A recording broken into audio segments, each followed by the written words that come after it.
Good morning मेरे प्यारे विद्यार्थियों। मैं प्राध्यापक अजय सिंह।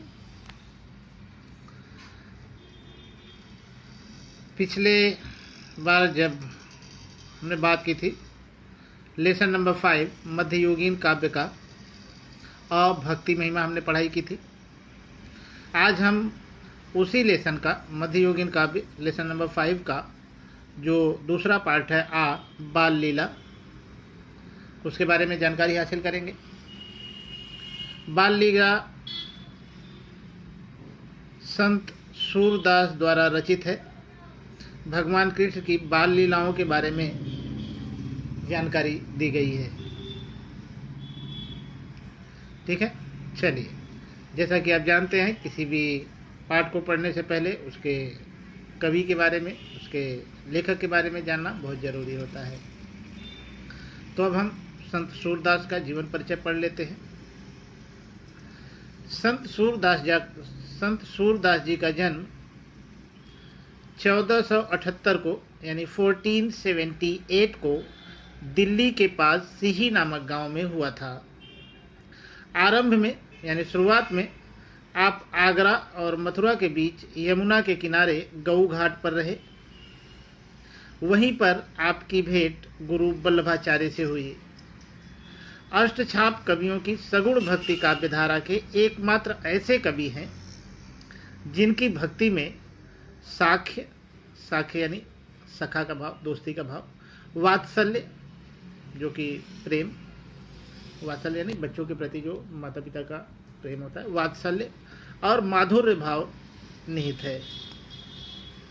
कृष्ण की बाल लीलाओं तथा वात्सल्य भाव का सजीव चित्रण आपके पदों की विशेषता है। संत सूरदास की मृत्यु 1580 यानी 1580 में हुई। ठीक है, अब इनकी प्रमुख कृतियां देख लेते हैं। इनकी प्रमुख कृतियां हैं सूर सागर, सूर सरावली तथा साहित्य लहरी। काव्य प्रकार देख लेते हैं। किस प्रकार का काव्य है। पद काव्य की एक गेय शैली है। पद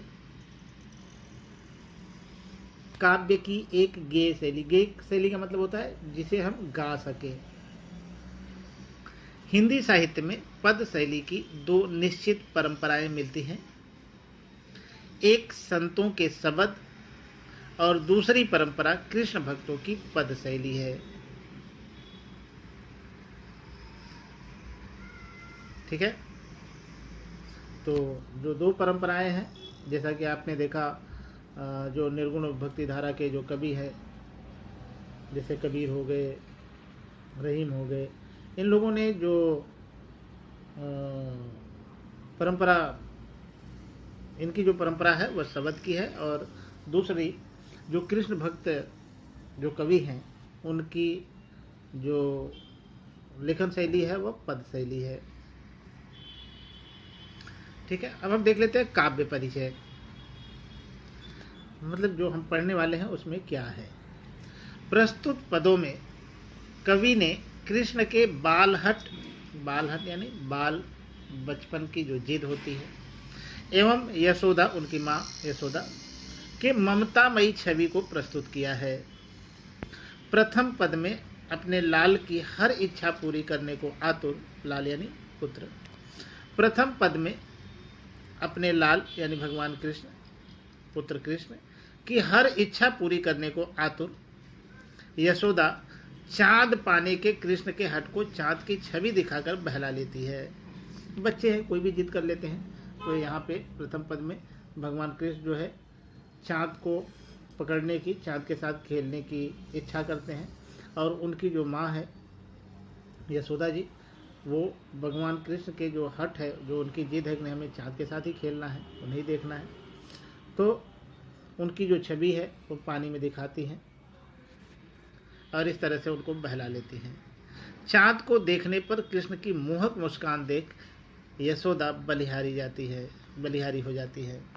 चाँद को जब इतने करीब से देखते हैं भगवान कृष्ण, उनके साथ उनको छूने की कोशिश करते हैं, और उनके चेहरे पे जो मुस्कान आती है उसे देखकर माँ यशोदा की खुशी का ठिकाना नहीं रहता। दूसरे पद में द्वितीय पद में माँ यशोदा कृष्ण को कलेवा करने के लिए दुलार रही हैं। कलेवा यानी नाश्ता। उनकी पसंद के विभिन्न स्वादिष्ट व्यंजन सामने रखकर वो मनुहार कर रही हैं, रिक्वेस्ट कर रही हैं। आप भी देखें, बच्चे जो होते हैं वो जल्दी खाना वाना तो खाते नहीं, तो उनको खाना खिलाने के लिए माँ को या परिवार के अन्य सदस्यों को बहुत ज़्यादा पापड़ बेलने पड़ते हैं, यानी बहुत मेहनत करनी पड़ती है, तरह तरह के प्रलोभन देने पड़ते हैं, यानी लालच देना पड़ता है, तरह तरह की बातें करनी पड़ती है उनके साथ, तब जाके वो बड़ी मुश्किल से खाना खाते हैं। तो दूसरे पद में भगवान कृष्ण को विभिन्न व्यंजनों के माध्यम से उन्हें खिलाने का प्रयास करती है। चलिए अब हम पढ़ते हैं पहला पद। बार बार जसुमतिमत सुत बोधति, बार बार जसुमति सुत बोधति, आउ चंद तुहि लाल बुलावे, मधुमेवा पकवान मिठाई, आपुन खई है तुहें खियावे। पहले कठिन शब्दों के अर्थ देख लेते हैं। बार बार यानी बार बार, लगातार। जसुमति यानी माता यशोदा, सुत यानी पुत्र भगवान कृष्ण, बोधत यानी कहना, आओ मतलब आना, बुला रही है, चंद चांद चंद्रमा, तुही यानी तुम्हें, लाल यानी मेरा बेटा यानी भगवान कृष्ण, बुलावे यानी बुलाना, मधु मेवा पकवान मिठाई, जो ये तमाम खाद्य पदार्थ हैं। मधु यानी शहद, मेवा भी खाद्य पदार्थ है, पकवान मिठाई, आपुन आपुन यानी खुद स्वयं, खई है यानी खाना, तुही यानी तुम्हें, खवाओ यानी खिलाना। तो ये हो गए सारे शब्दों के अर्थ। अब इस पद का अर्थ देख लेते हैं। यशोदा अपने पुत्र को चुप करने के लिए बार बार समझाती हैं। वह कहती हैं, चंदा आओ, तुम्हें मेरा लाल बुला रहा है। यह मधु मेवा पकवान मिठाई, इतने सारे व्यंजन यहाँ पे रखे हुए हैं, ये सारी चीज़ें ये स्वयं भी खाएगा, खुद भी खाएगा और तुम्हें भी खिलाएगा। दरअसल भगवान कृष्ण जो है चाँद के साथ खेलने की जिद करते हैं और कहते हैं नहीं, जब चाँद आएगा तभी जो है हम उसके साथ खेलेंगे, हम तभी खाना खाएंगे और उसको भी खिलाएंगे। तो वही अब क्योंकि बालक जिद कर रहा है तो माता को कुछ तो करना ही होगा, इसलिए वो अपने बेटे को शांत करने के लिए बोलती है, ठीक है मैं चाँद को बुला लेती हूँ। और अपने बच्चे को शांत करने के लिए बार बार वो कहती है, चंदा आ जाओ इधर, हे चाँद तुम यहाँ पे आ जाओ। क्यों क्यों आ जाए? क्योंकि तुम्हें मेरा लाल बुला रहा है, तुझे मेरा बेटा जो है बुला रहा है तुम्हारे साथ, वह खेलना चाहता है, तुम्हें वह तुम्हारे साथ खाना चाहता है। तो वह कह रही हैं कि चंद तुम्हें लाल बुलाओ, हे चाँद तुम यहाँ पे आ जाओ, तुम्हें मेरा लाल बुला रहा है। क्यों बुला रहा है? क्योंकि वह तुम्हारे साथ खेलना चाहता है, तुम्हें खिलाना चाहता है। मधु मेवा पकवान मिठाई, ये जो मधु है, मेवा है, पकवान है, ये तमाम तरह के जो स्वादिष्ट व्यंजन है, आपुन खई है, ये खुद भी खाएगा और तुम्हें भी खिलाएगा। इसलिए हे चाँद तुम आ जाओ, मेरा लाल तुम्हारे साथ खेलेगा भी और तुम्हें खाना भी खिलाएगा। चलिए दूसरा पद देख लेते हैं। हाथ ही पर तो ही लीन्हे खेले, हाथ ही पर तो ही लीन्हे खेले, नैकु नहीं धरनी बैठावे, जल बासन कर लय जो उठावती, जल बासन कर लय जो उठावती, याही मैं तो तन धरियावे।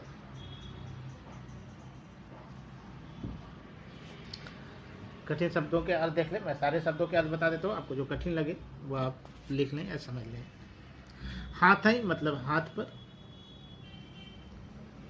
हाथ है मतलब हाथ, पर यानी हाथ पर, तो ही यानी तुम्हें, लीन है यानी लेना या लेकर, खेल यानी खेलना, नैकु मतलब तनिक भी, नैकु मतलब थोड़ी देर के लिए भी, नहीं मतलब नहीं, धरनी यानी धरती पर, बैठावे यानी बैठाना, जल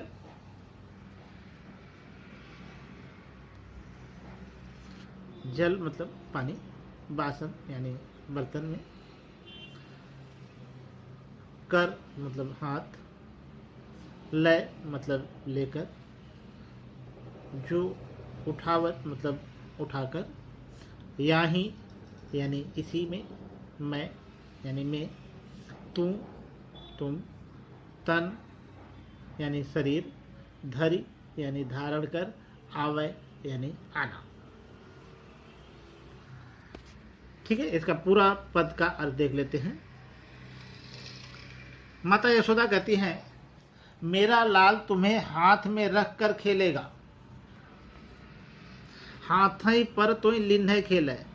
मेरा जो बेटा है वह तुम्हें हाथ में लेकर खेलेगा, हाथ पे ही रखेगा, नैकू नहीं धरनी बैठावे, तुम्हें जरा भी भूमि पर नहीं बैठाएगा, यानी वह तुम्हें हाथ में लेकर गोद में लेकर ही खेलेगा, वह तुम्हें जमीन पर नहीं रखेगा, नहीं बैठाएगा। जल वासन कर ले जो उठावत, और ऐसा कहकर यशोदा हाथ में पानी का बर्तन उठाकर कहती हैं, एक बर्तन में पानी भर लेती है, उठाकर वहाँ पे लाती हैं और कह रही हैं, चंद्रमा हे चाँद, तुम शरीर धारण कर इसमें आ जाओ, तुम शरीर धारण कर आ जाओ, जैसे मेरा बच्चा जो है प्रसन्न हो जाए, वह खेलना भी शुरू कर दे, और जो मैं प्रयास कर रही हूँ इसे खिलाने का, ये खाना भी खा लेगा, सारे काम हो जाएंगे। ठीक है, तो फिर से एक बार देख ले और थोड़ा सरल शब्दों में।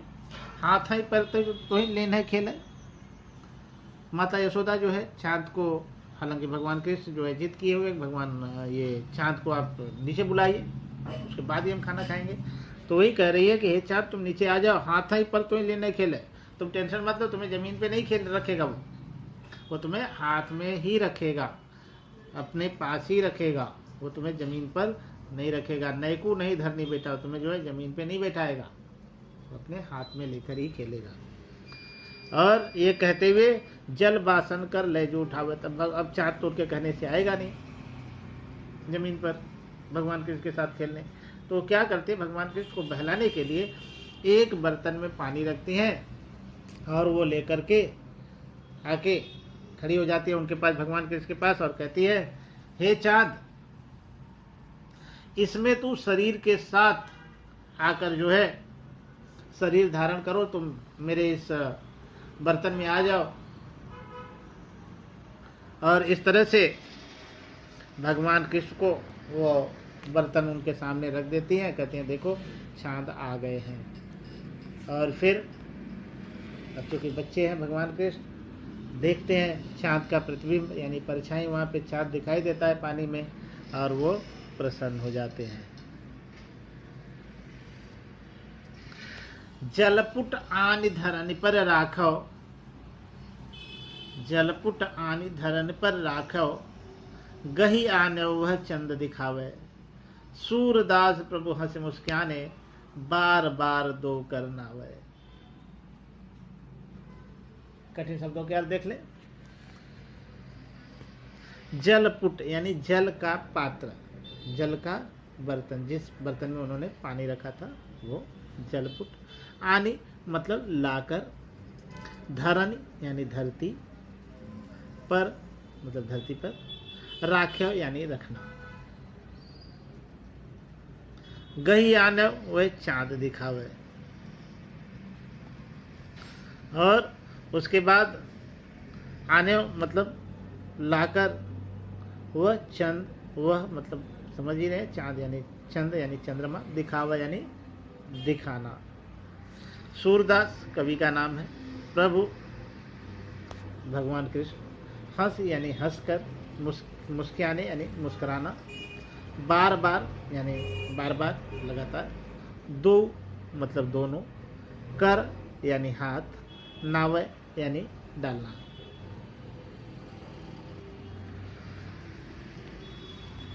पदकार देख लेते हैं। और इसके पहले पद में देखा आपने कि माता यशोदा जो है एक बर्तन में पानी लेकर आती है और चाँद से कहती हैं कि तुम इसमें शरीर धारण करके आ जाओ, और बच्चा हमारा जो है तुम्हारे साथ खेलने वाला है, खेलना चाहता है। और फिर ये कह करके वो जल का जो बर्तन है आनी धरन पर रखा, जहाँ भगवान कृष्ण बैठे थे वहाँ पे जमीन पर वो बर्तन उन्होंने रख दिया।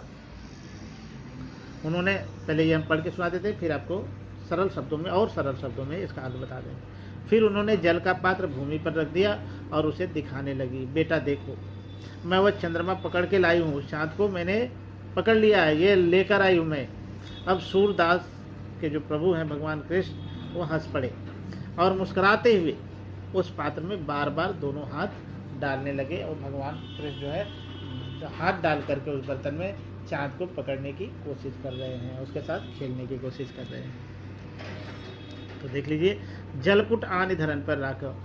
माँ जो है चाँद को कहती है कि इस पानी के बर्तन में शरीर धारण करके शरीर के साथ आ जाओ, मेरा बेटा तुमसे खेलने वाला है, आओ चलो आ जाओ इधर। और फिर भगवान कृष्ण के सामने वो बर्तन का पात्र, वो पानी वाला पात्र जो है रख देती है। गई आना हुआ चंद दिखावे और कहती है देखो कृष्ण, देखो बेटा तुम्हारे लिए मैंने चाँद को पकड़ लिया है, चाँद को मैं लेकर आई हूँ, अब तुम इसके साथ खेल सकते हो। सूरदास प्रभु हंस मुस्कान। सूरदास जी कहते हैं प्रभु हंसने लगते हैं, और माता की ये बात सुनकर के प्रभु को हंसी आ जाती है, भगवान कृष्ण को हंसी आ जाती है, और वो मुस्कुराते हुए बार बार दो करना है, बार बार जो है अपने दोनों हाथ को उस पानी में डालकर चाँद को पकड़ने का प्रयास करते हैं और उसके साथ खेलने का प्रयास करते हैं।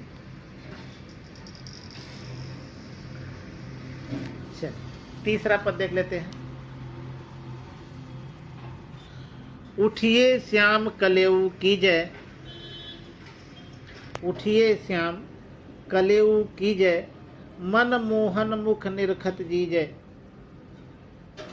खारिक दाख खोपरा खीरा, खारिक दाख खोपरा खीरा, केरा आम ऊख रस सीरा। कठिन शब्दों के अर्थ देख लीजिए। उठिए मतलब उठना, बच्चे को उठा रही हैं वो, उठाना, जगाना।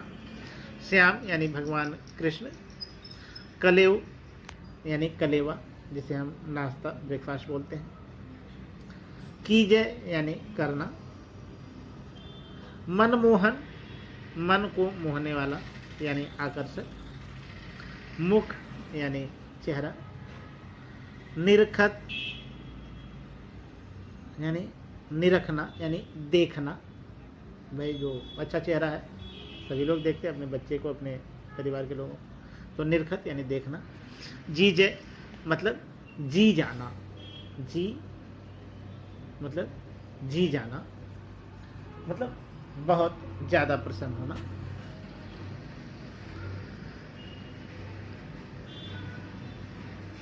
खारिक यानी छुहारा,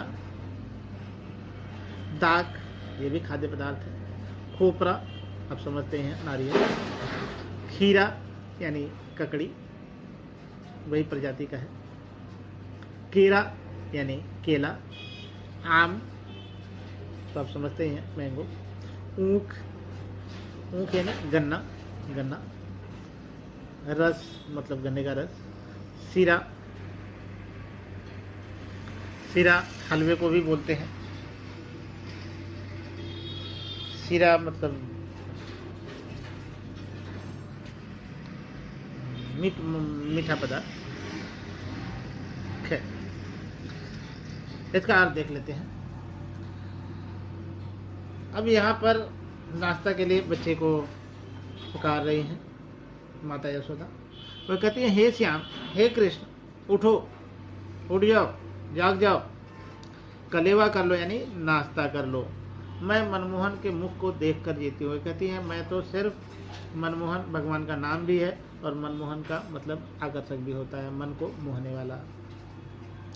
तो कहती हैं कि मैं मनमोहन के मुख को देखकर, यानी भगवान कृष्ण के मुख को देखकर, अपने लाल के मुख को देखकर जी रही हूँ। हे लाल, मैं तुम्हारे लिए छुहारा, दाख, खोपरा, खीरा, केला, आम, ईख का रस यानी गन्ने का रस, सिरा, मधुर श्रीफल और चिरौंजी लाई हूँ। ये सब खाद्य पदार्थ है। अगर आपको नहीं मालूम है चिरौंजी क्या होता है या बाकी चीज़ें, तो आप पूछ सकते हैं, हम आपको बता देंगे, मतलब दिखा भी देंगे। ठीक है। तो यहाँ पे हर माँ अपने बच्चे को, अब जैसे आप लोग तो इतने बड़े बड़े हो गए हैं, आपको भी अगर कोई नई जगह है तो आप भी काफ़ी देर तक सोते हैं, आपको नाश्ते की भोजन की कुछ पड़ी नहीं रहती। तो यहाँ पे एक माँ जो है अपने बच्चे को टाइम पे उठाना और टाइम पे नाश्ता कराने की बात वो सोचती है और कोशिश कर रही है। वो कहती है, उठिए श्याम, हे कृष्ण, हे श्याम उठ जाओ, समय हो गया है, कलेऊ कीजिए, काफ़ी समय बीत गया है, अब नाश्ते का समय हो गया, इसलिए तुम नाश्ता कर लो। मनमोहन निरखत जी जय। वो कहती हैं, मैं तो इसलिए जी रही हूँ, मैं तो मनमोहन का कृष्ण, मतलब मनमोहन कृष्ण जो है यानी भगवान कृष्ण के मुख को देखकर ही जी रही हूँ, यानी उनके जीवन का एकमात्र जो लक्ष्य है वो भगवान कृष्ण ही है। वो कहती हैं कि इन्हें देखते हुए मैं जीवन जी रही हूँ। ये भगवान कृष्ण को भोजन के प्रति आकर्षित करने के लिए कह रही हैं कि हे श्याम, हे कृष्ण, खारिक, दाख, खोपरा, खीरा, मैं तुम्हारे लिए तमाम तरह के खाद्य जो पदार्थ हैं, कीरा, आम, ऊख रस, सीरा, ये तमाम तरह के खाद्य पदार्थ लेकर बैठी हूँ, तुम नाश्ता कर लो, जो तुम्हें पसंद हो इसमें से नाश्ता कर लो। तो भगवान कृष्ण को वैसे तो हर माँ जो है अपने बच्चे को की पसंद का ही नाश्ता बनाती है, भोजन बनाती है, लेकिन छोटे बच्चे हों तो उन्हें ढेर सारे लालच देने पड़ते हैं नाश्ता भोजन कराने के लिए। तो वहीं माँ यशोदा भी कर रही है। आगे देखिए और क्या क्या लाई है। श्रीफल, मधुर, चिरौंजी, यानी श्रीफल नारियल को बोलते हैं, मधुर कोमल, चिरौंजी एक प्रकार का क्या बोलेंगे खाद्य पदार्थ है, जैसे ये बादाम होता है, किशमिश होता है, काजू होता है, उसी तरह चिरौंजी भी होता है, छोटा छोटा दाना होता है।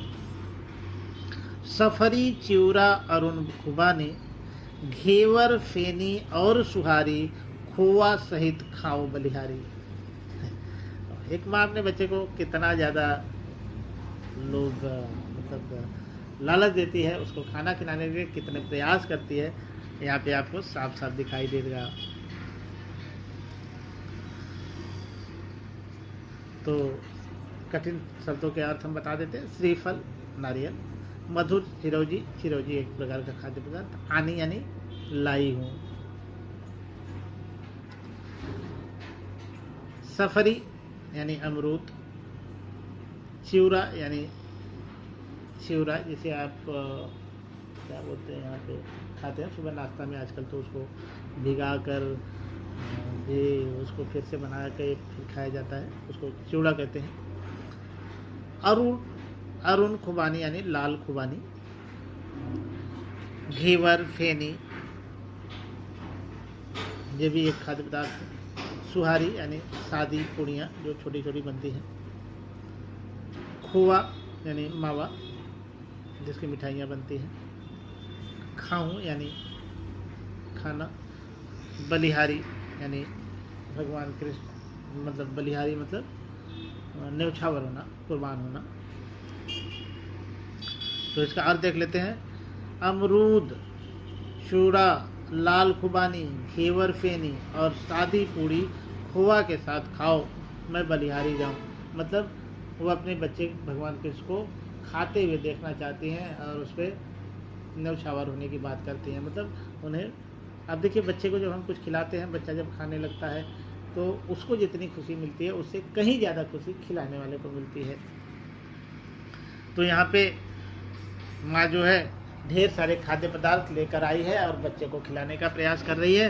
वो सोचती है कि ये खा ले, और इसको खाते हुए देखकर जो सुख प्राप्त होगा माँ को, वो प्राप्त करना चाहती है। वो चाहती है कि भगवान कृष्ण जो है कुछ नाश्ता कर ले, और उन्हें संतुष्टि तो मिलेगी नाश्ता करने से, और उन्हें नाश्ता करते हुए देखकर माँ भी संतुष्ट हो जाएगी। आगे देख लेते हैं और क्या क्या लाई है। रच पिराक लड्डू दधियानव, रच पिराक लड्डू दधियानव, तुमको भावत पूरी सधानो, तब तमोल रचि तुम्हें खवाओ, सूरदास पनवारव पाओ। चलिए देख लेते हैं। रच पिराक मतलब गुजिया। आप देखें दीपावली के समय वो उसमें मैदे में भर भर के बनाते हैं ना, तेल में छान के, तो उसको गुजिया बोलते हैं। लड्डू तो आप समझते ही हैं, लड्डू। दधी यानी दही। तुमको यानी तुमको, भावत यानी अच्छा लगना, पूरी मतलब वही सादी पूड़ियाँ, संधानो यानी अचार, तब तमोल, तमोल यानी पान, रचि यानी बनाकर, तुम्हें यानी तुम्हें, खवाओ यानी खिला दूंगी, खिलाना। सूरदास कवि का नाम है। पनवारव जो पान खिलाने वाले लोग होते हैं, जो पान बनाने वाले लोग होते हैं। पावो यानी प्राप्त करना। अर्थ देख लीजिए। गुजिया लड्डू बनाकर और दही लाई हूँ। माँ यशोदा जो है अपने बच्चे से कहती है, इतना ही नहीं, मैं तुम्हें गुजिया लाई हूँ, लड्डू अपने हाथों से बनाकर, और दही भी लेकर आई हूँ। तुम्हें पूड़ी और अचार बहुत प्रिय है। इसके बाद जब तुम खा लोगे, नाश्ता कर लोगे, तो उसके बाद जो है पान बनाकर खिलाऊंगी। सूरदास जी कहते हैं कि मुझे पान खिलाई मिले, मतलब पान खिलाकर जो संतुष्टि का भाव है वो प्राप्त करना चाहती हूँ यशोदा। ठीक है, तो आपने देखा पिछले 2-3 पदों से क्या क्या लेकर आई है। यहाँ पर गुजिया, लड्डू, दही, और कहती है इतना ही नहीं, तुम्हें सादी पूरियाँ अचार के साथ खाना बहुत पसंद है, तो वो भी लेके आई हूँ। और इतना ही नहीं, खाने के बाद पान भी बनाकर तुम्हें खिलाऊंगी। सूरदास पनवारा पावज। सूरदास जी कहते हैं कि मुझे तो पान खिलाई मिलनी चाहिए। दरअसल पान खिलाई क्या मिलेगी, माँ बाप को जो संतुष्टि मिल जाती है वही बहुत होता है। तो यहाँ पे वो संतुष्टि का भाव प्राप्त करना चाहती हैं। ठीक है, मुझे उम्मीद है कि आपको ये बाल लीला के जो पद थे वो मैंने आपको बताए, सारे शब्दों के अर्थ बताए, सारे पदों के अर्थ बताए, पीडीएफ के माध्यम से आप देख भी रहे हैं। तो मुझे उम्मीद है कि आपको समझ में आया होगा। और अगर आपको थोड़ी बहुत कहीं डाउट हो तो आप फ़ोन करके या व्हाट्सएप पे मैसेज करके आप पूछ सकते हैं, जो भी अगर आप पूछना चाहें तो। ठीक है, आज के लिए बस इतना ही। धन्यवाद।